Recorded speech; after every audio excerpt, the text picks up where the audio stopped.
Assalamualaikum warahmatullahi wabarakatuh.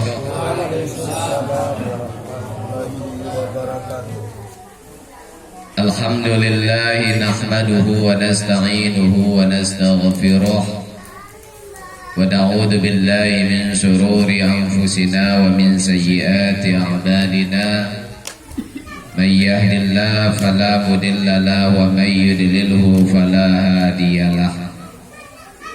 Asyhadu an la ilaha illallah wa asyhadu anna sayyidana wa nabiyyana Muhammadan abduhu wa rasuluh.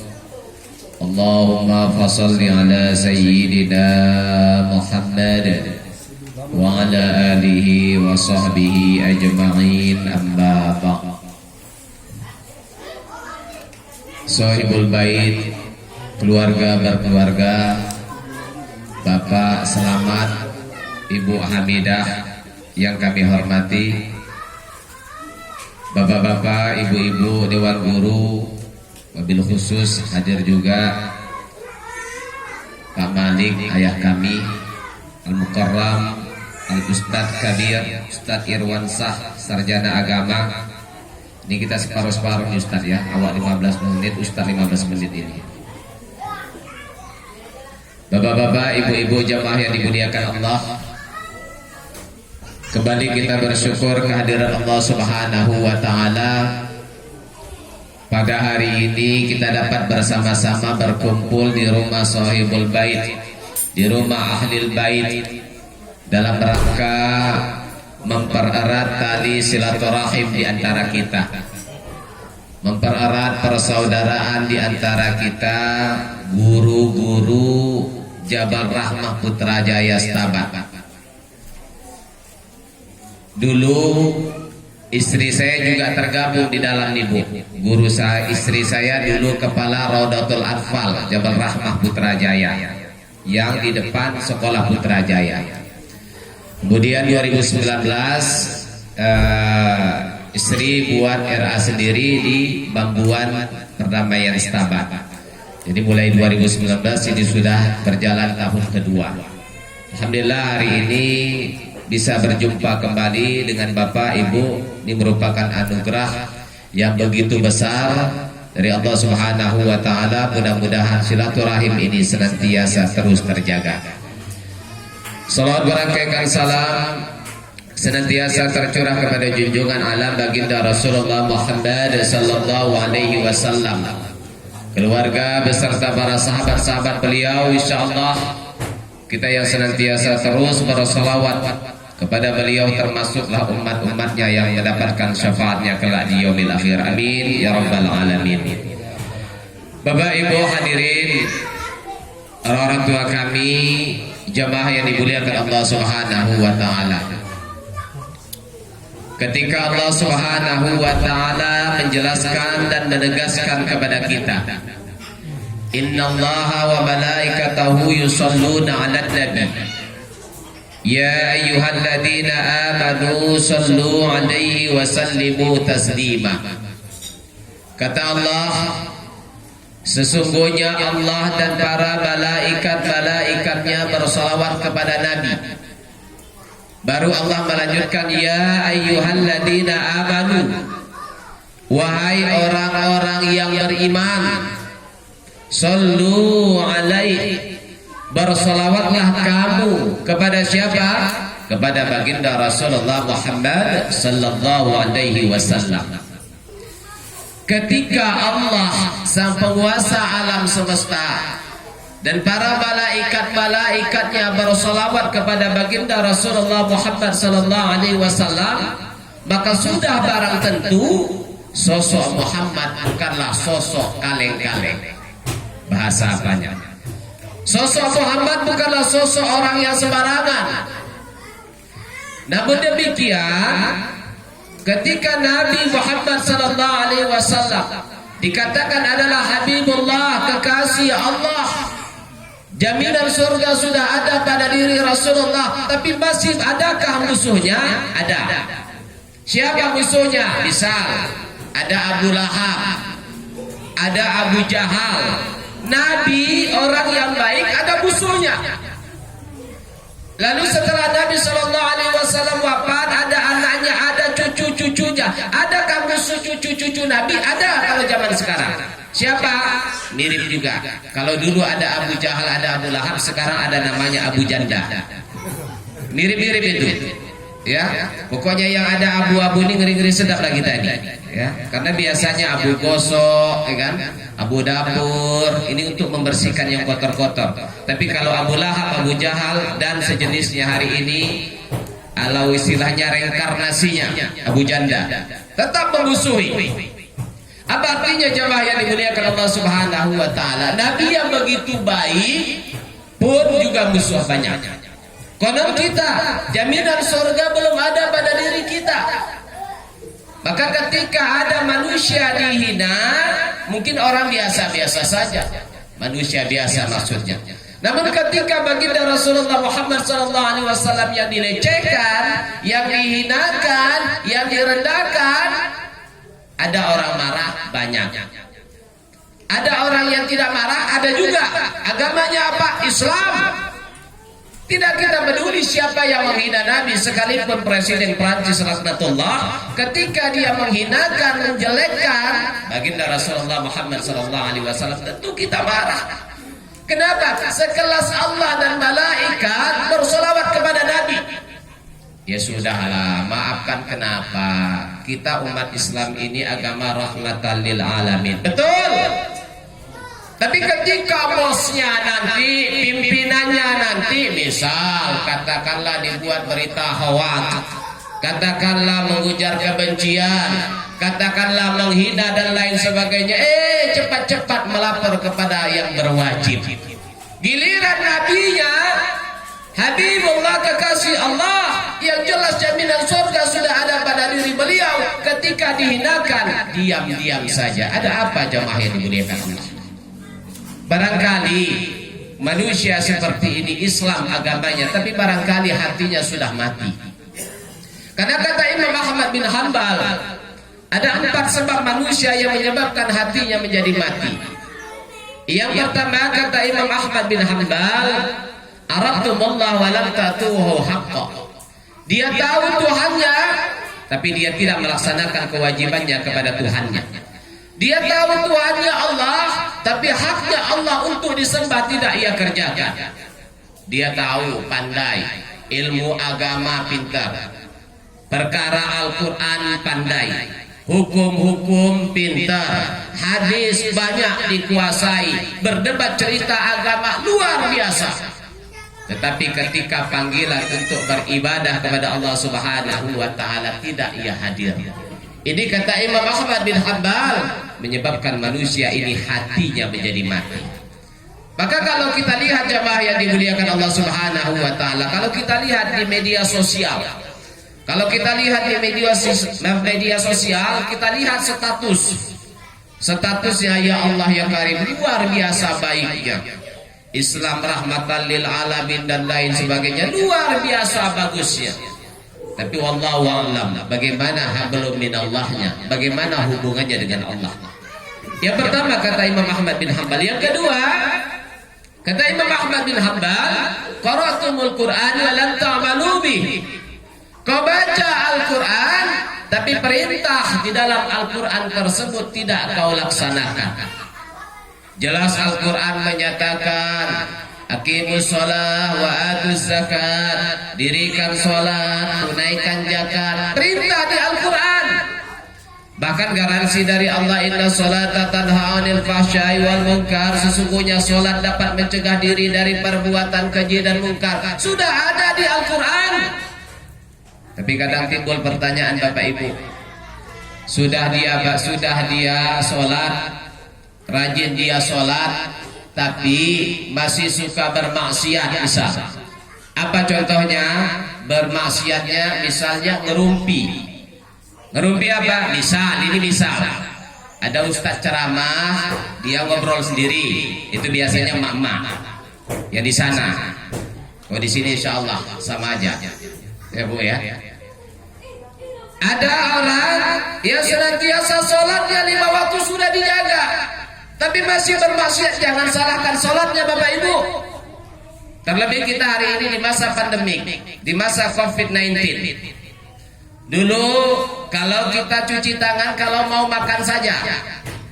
Hari ini kita masuk swalayan Aisyah, Indomaret, Alfamaret, kalau masih baru hangat-hangatnya COVID itu beli obat aja di apotek Aisyah, cuci tangan dulu. Cuci tangan aja, makan enggak juga. Kalau kita nanti di sini jelas cuci tangan makan.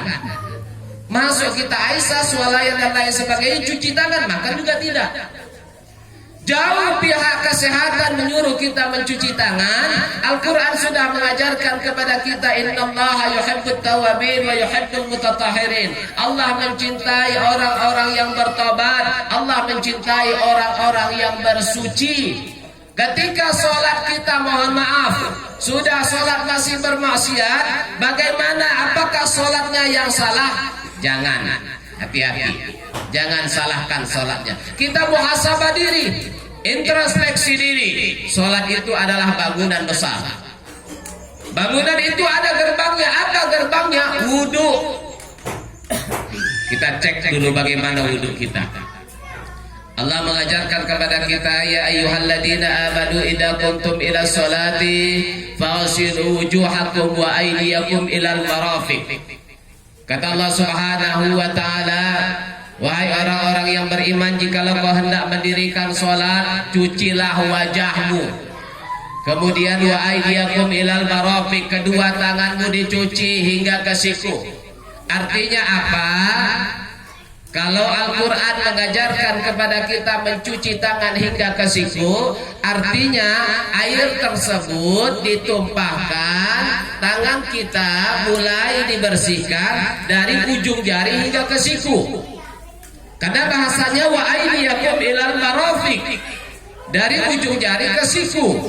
Kadang kita mohon maaf jemaah yang dimuliakan Allah, terkadang kita mulai dari siku sampai ke ujung jari, ini kebalik. Ya, ini terbalik. Karena bahasanya wa aydiyakum ilal marafiq, tangan-tangan kamu hingga ke siku. Kalau ke siku akhirnya berarti awalnya dari ujung jari. Kemudian wamsahu bi ru'usikum, usaplah kepalamu. Ingat Bapak Ibu, yang diusap itu kepala bukan rambut. Mengapa demikian? Karena setiap orang hidup dia punya kepala, tidak semua orang hidup dia punya rambut. Bagaimana kalau yang diusap itu misalnya rambut? Bagaimana kedudukan orang yang berwudu kalau tidak punya rambut alias botak? Apa yang terjadi? Maka Allah Maha tahu yang diusap itu kepala bukan rambut. Kemudian cuci kedua kakimu hingga kedua mata kakimu. Sebelum kita berwudu, kita cuci tangan. Kita kumur-kumur, lubang hidung dibersihkan dan lain sebagainya. Al-Quran sudah mengajarkan di masa kita jauh hari kepada kita agar supaya berlaku bersih dan bertobat kepada Allah. Maka kalau hari ini alhamdulillah, kalau kita lihat hari ini banyak yang pakai masker. Alhamdulillah, dengan asbab COVID-19 ini pengusaha masker alhamdulillah banyak jobnya. Alhamdulillah. Kalau dulu ada orang pakai cadar cuma nampak matanya dihina, diejekin, pura-pura ninja. Hari ini tidak hanya perempuan, laki-laki juga banyak pakai masker. Bolehkah ini? Tidak masalah. Pakai cadar boleh, bagus. Itu mazhab Imam Syafi'i. Kalau macam ibu-ibu yang tak bermasker itu mazhab Imam Hambali. Kalau ibu-ibunya pakai masker itu mazhab Jokowi namanya. Kenapa? Karena di masa Presiden Jokowi ini banyak hari ini orang yang pakai masker. Mengapa? Karena di masa ini kita hari ini pas kebetulan adanya COVID-19. Bukan hanya di Langkat, bukan hanya di Indonesia, tapi mendunia. Ini hari ini ada beberapa pelajaran yang dapat sebenarnya kita ambil pelajaran. Kalau dulu kita semua dewan guru sering disalahkan ketika anaknya tidak berprestasi di sekolah. Dengan asbab COVID ini anak-anak belajar di rumah, dirasakan betul oleh orang-orang tua. Ternyata susah mendidik anak. Ternyata tidak segampang yang dibayangkan mendidik anak. Walaupun hari ini ada beberapa kita lihat rata-rata sekolah belum aktif full seperti biasanya, belum aktif sepenuhnya, belum seperti biasanya masuk kelas. Tapi hari ini kita heran, anak-anak dilarang masuk ke sekolah, tapi anak-anak dijemputi dari rumah ke rumah belajarnya di polsek-polsek. Saya heran juga dan bertanya-tanya. Saya sampaikan waktu di Polsek Gebang, apakah di Polsek Gebang ini tidak berani masuk COVID-19 itu? Dijemput naik pickup mobil polisi itu, kita khawatir ini anak-anak jatuh. Kenapa anak SD? Lebih baik sekolah yang sudah ada tempatnya, sudah ada wadahnya, sudah ada gurunya. Kalau di polsek apa yang mau diajari? Masang pistol, masang peluru. Inilah perbedaannya hari ini Bapak Ibu jamaah yang dimuliakan Allah Subhanahu wa taala. Maka oleh sebab itu, kata Imam Ahmad bin Hanbal, baca Quran, isikan. Apa kan? Aplikasikan isi yang ada di dalam Al-Quran. Yang ketiga, kata Imam Ahmad bin Hanbal, yang menyebabkan hati manusia itu menjadi mati, yakni akaltum nikmatallah walam taskurulah. Kau makan nikmat-nikmat dari Allah tapi kau lupa bersyukur kepada Allah. Banyak kita dapat nikmat dari alhamdulillah ya Allah, terima kasih, syukur ini, syukur. Tapi hendaknya syukur dalam bentuk perbuatan juga dilaksanakan. Keluarkan zakatnya, keluarkan infaknya, keluarkan sedekahnya, bantu anak-anak yatim, bantu orang-orang susah, bantu madrasah-madrasah, bantu MDA, bantu guru-guru ngaji. Supaya apa? Uang yang kita miliki, harta yang kita miliki, syukur kita pada Allah dengan ucapan alhamdulillah. Tapi juga hendaknya senantiasa kita bersyukur dengan perbuatan, dengan aplikasi, mengeluarkan zakat dan lain sebagainya. Yang keempat, kata Imam Ahmad bin Hanbal, yang menyebabkan hati manusia menjadi mati, yakni kuntum annal mauta haqqa wa lam tasta'idulah. Kau tahu hidup berakhir dengan kematian, tapi kau tidak mempersiapkan menghadapi kematian tersebut. Semua kita pasti binasa, semua kita pasti mati, semua kita masuk liang lahat, semua kita pengen masuk surga. Walaupun ada orang yang pengen masuk neraka, di kita Mirjanya. Kalau dia pengen masuk neraka, kenapa? Karena pengen ketemu artis-artis. Ya. Padahal artis-artis itu tidak semua saya yakin dan percaya masuk neraka, banyak juga yang masuk surga. Kenapa? Banyak artis yang soleh, banyak artis yang solehah. Ustaz-ustaz belum tentu juga masuk surga. Ya. Kenapa? Ada juga nanti yang di neraka, tapi insya Allah semuanya masuk surga. Kalau macam Ustaz Irwan, saya insya Allah surga. Kalau kita lihat dari jenggotnya Ustaz kan. Kalau jenggot awak kan masih sedikit Ustaz. Ya. Perkara surga dan neraka, semua orang pengen masuk surga. Nah, cuman yang satu betina, yang satu inilah ingin kali masuk neraka. Apa maksudnya? Wallahu a'lam bishawab. Ya, tiba-tiba nanti dia pakai jilbab. Saya juga orang Islam, tapi bukan Islam barbar katanya. Padahal orang barbar itu kalau sudah masuk Islam luar biasa patuh dan taatnya. Ya, sesungguhnya yang barbar itu adalah kelakuan dan mulutnya. Bapak Ibu, jemaah yang dimuliakan Allah Subhanahu wa taala. Ini sebab kenapa manusia itu hatinya menjadi mati, dan ketika nabinya dihinakan dia diam saja.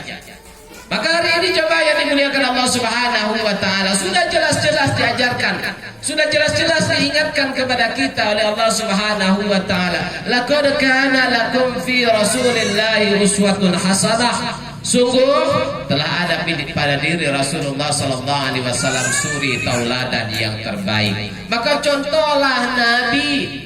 Lihatlah Nabi, tidak bisa melihat fisiknya, lihat di hadis-hadis Nabi sallallahu alaihi wasallam. Karena kata Nabi, barang siapa yang mengikuti sunnahku dia cinta kepadaku, wa man ahabbani kana ma'i fi jannah, dan barang siapa yang cinta kepadaku tempatnya di surga bersamaku. Gitu saya kan.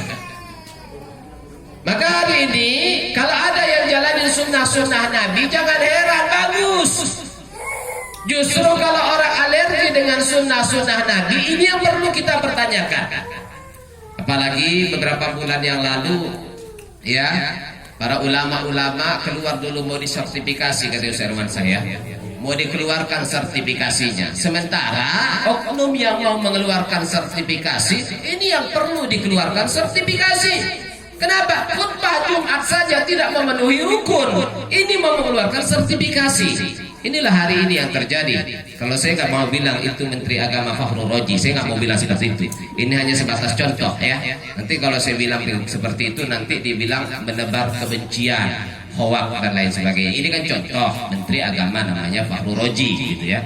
Bapak Ibu, jemaah yang dimuliakan Allah Subhanahu wa taala. Kemudian keluar juga statement orang yang berjubah berjenggot pakai celana cingkrang, pakai sorban dan lain sebagainya. Ini calon-calon orang radikal, teroris dan lain sebagainya. Sesungguhnya yang radikal itu, teroris itu kafir. Indonesia ini dijajah Belanda, kafir. Gak ada yang berjenggot itu Belanda. Indonesia ini dijajah oleh Jepang. Siapa mereka? Kafir. Tak ada yang berjubah kayak Ustaz Irwan Sahini. Siapa lagi nikah itu menjadi Indonesia? Kafir. Tak ada yang bersorban kayak kita.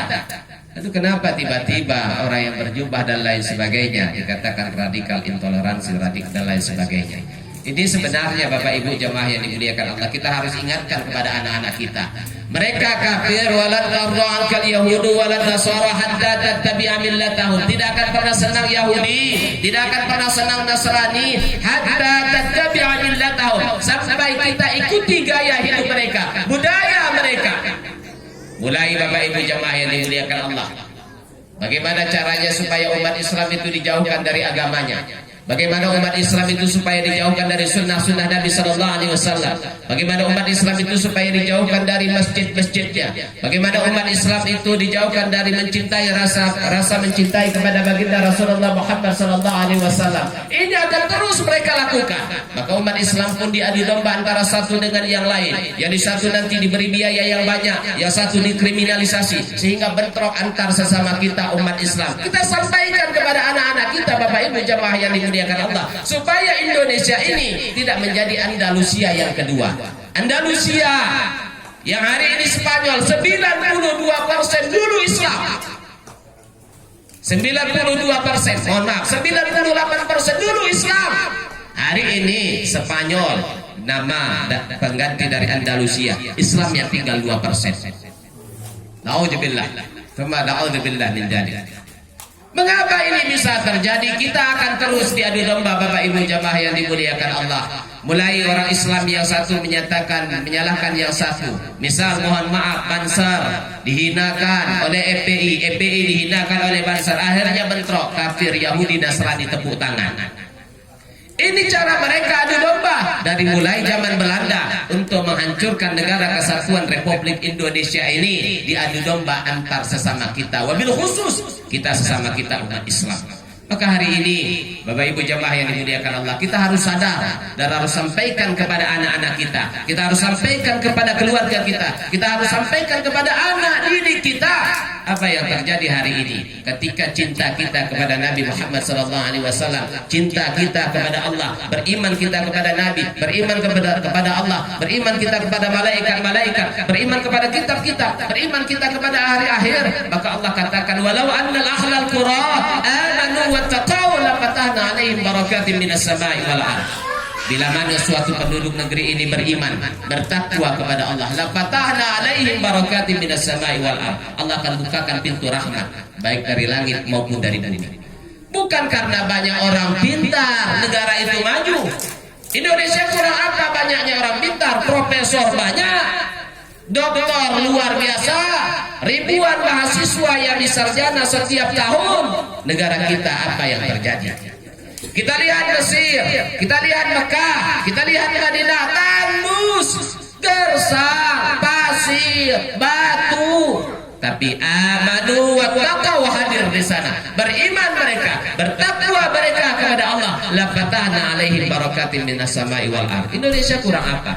Hutan luar biasa, batu bara, gas, air, banyak hasil alam Indonesia. Tapi amanu wattaqau, orang yang beriman dan bertakwa itu belum mengemban amanah kepemimpinan tersebut. Insyaallah Bapak Ibu jemaah yang dimuliakan Allah Subhanahu wa taala, sampaikan kepada anak-anak kita bahwasanya mencintai Nabi sallallahu alaihi wasallam sesuatu yang sungguh amat penting. Supaya apa? Supaya nanti ketika selesai hidup kita, kita mengharapkan syafaatnya di hari yaumil la yanfa'u malun wala banun illa man atallaha biqalbin salim. Apa yang kita harapkan? Syafaat Nabi di hari tiada pertolongan, tiada yang mampu menolong kita, keluarga, harta tak mampu tolong kita. Siapa yang mampu tolong kita? Syafaat baginda Rasulullah Muhammad sallallahu alaihi wasallam. Maka sering-seringlah bersolawat. Ini mengharap syafaat Nabi sallallahu alaihi wasallam, tapi malas bersolawat kepada baginda Rasulullah Muhammad sallallahu alaihi wasallam. Mudah-mudahan dengan tausiah yang singkat ini dapat menjadi iktibar, dapat menjadi pelajaran, menumbuhkan rasa cinta kita, rasa sayang kita, mahabbah kita kepada baginda Rasulullah Muhammad sallallahu alaihi wasallam, sehingga dengan cintanya kita kepada baginda Rasulullah Muhammad sallallahu alaihi wasallam, Allah tempatkan kita di surganya beserta dengan baginda Rasulullah Muhammad sallallahu alaihi wasallam. Mudah-mudahan bermanfaat bagi kita, wabil khusus bagi pribadi saya sendiri, kepada Sohibul Bait, keluarga-berkeluarga. Bapak Selamat, ini guru saya. Bu Hamidah juga guru saya waktu di Al-Wasliyah Sungai Belengking. Pak Selamat guru saya geografi. Bu Hamidah ini guru saya Quran hadis. Jadi kalau hari ini izin lagi ya Pak, Bu ya, walaupun sudah saya sampaikan dari handphone, saya tidak mengajari Bapak Ibu, karena sesungguhnya Pak Selamat dan Bu Hamidah ini adalah guru saya semasa saya sekolah di Al-Wasliyah Sungai Belengking Setabat, dan sampai sekarang mereka adalah tetap guru saya. Mohon maaf Bapak, Ibu, orang tua kami jemaah yang dimuliakan Allah, kepada Allah Subhanahu wa taala saya mohon ampun. Akhirul lakum, Nenek Sopian Makan Siri, sekian dan terima kasih. Assalamualaikum warahmatullahi wabarakatuh.